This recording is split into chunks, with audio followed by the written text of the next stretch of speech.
নমস্কার বন্ধুরা, বঙ্গঘরে স্বাগত। তো আজকে আমি একটি রেসিপি বানাবো, কাবলি ছোলা বা চানা মশলা যাই বলুন।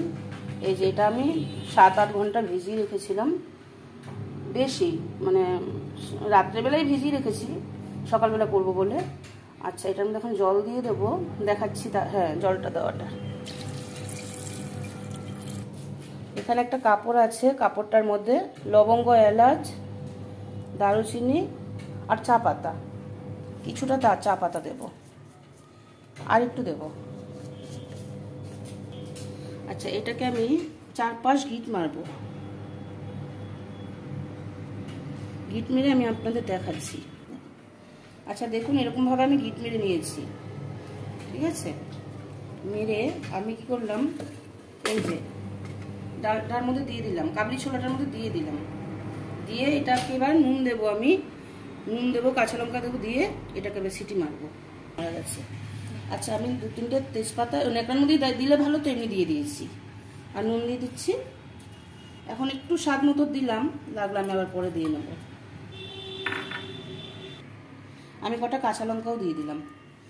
এবার আমি প্রেসারটা আটকে দিচ্ছি, দিয়ে আমি বসিয়ে দিচ্ছি। আচ্ছা, কাবলি ছোলাটা তো সেদ্ধ হয়ে গিয়েছে, এবার দেখে নিচ্ছি, তাও আর একটুখানি 3-4টে সিটি মারা হয়েছে। এই যে ভেতরে যে চা পাতা আর মশলাগুলো, গরম মশলাগুলোর যে ইটা দিয়েছি, পুটুলিটা এবার বের করে নেবো একটুখানি। এই যে এটা বের করে দিলাম, এটার আর কোনো কাজ নেই, এটার কাজ কমপ্লিট। এবার এটা আমি দেখাচ্ছি ঢেলে কালারটা কেমন হয়েছে। দেখুন কালারটা কি সুন্দর হয়েছে। ওই চা পাতা, এলাচ, দারচিনি, লবঙ্গ, তেজপাতা সব একসাথে দিয়ে এটাকে সেদ্ধ করেছি, কালারটার জন্য এত সুন্দর এসছে, একটা কালচে কালচে ভাব। আচ্ছা, এটাকে এবার রান্না করব। আচ্ছা, কড়াটা তো গরম হয়ে গিয়েছে, আমি সর্ষের তেল দিয়ে দিচ্ছি। তেলটা গরম হোক, তখন আমি আসবো।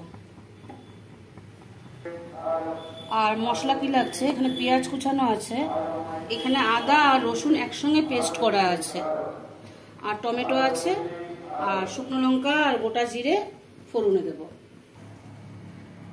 দেখুন আমি এই জলটার থেকে এগুলোকে তুলে নিয়েছি, এই জলটা পরে কাজে লাগবে। এটা ভাজার পর তারপর জলটা ঢালবো। আমি আলুটা একটু ভেজে নিচ্ছি। আলুটা ভাজা হয়ে গিয়েছে, আমি আলুটা একটু তুলে নেব এক্ষুনি।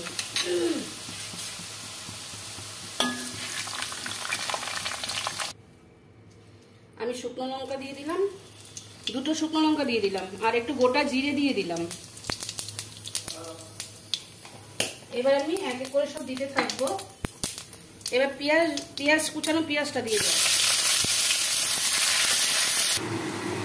পেঁয়াজটা ভাজা হয়ে গেছে, তো আমি এবার আদা বাটাটা দিয়ে দেবো, আদা রসুন পেস্টটা দিয়ে দেবো, এই যে টমেটোটাও দিয়ে দেবো, হলুদ দিয়ে দিলাম, নুন তো আমি সেদ্ধতে দিয়েছি, তাও অল্প একটু নুন দিলাম। এবার আমি এটাকে একটু ভালো করে কষাবো, আমি একটু জল দিয়ে কষাবো।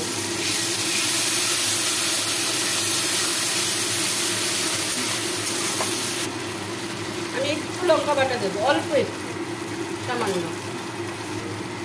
আচ্ছা, মশলাটা না কষানো হয়ে গিয়েছে, ভালোভাবে কষিয়ে নিয়েছি। এবার আমি ছোলাগুলো দিয়ে দিলাম, আলুগুলো দিয়ে দেবো, দিয়ে ভালো করে আমি এটাকে আরেকটু কষাবো, একসাথে করে আরেকটু কষাবো। আচ্ছা দেখুন, আমি ভালো করে কষিয়ে নিয়েছি। এবার আমি সেদ্ধ করা যে জলটা, এই জলটা আমি দিয়ে দিচ্ছি।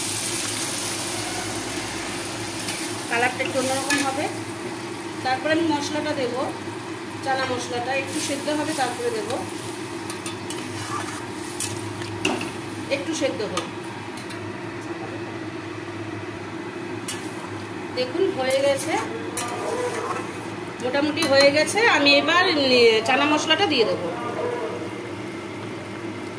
চানা মশলাটা দিয়ে দিলাম, একটু মাপ মতো দিয়ে দিলাম, দিয়ে আর আমি একটুখানি নাড়িয়ে নিচ্ছি।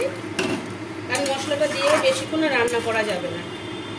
আর তেজপাতা আমি এক্সট্রা দিইনি, যেহেতু সেদ্ধতে দিয়েছি।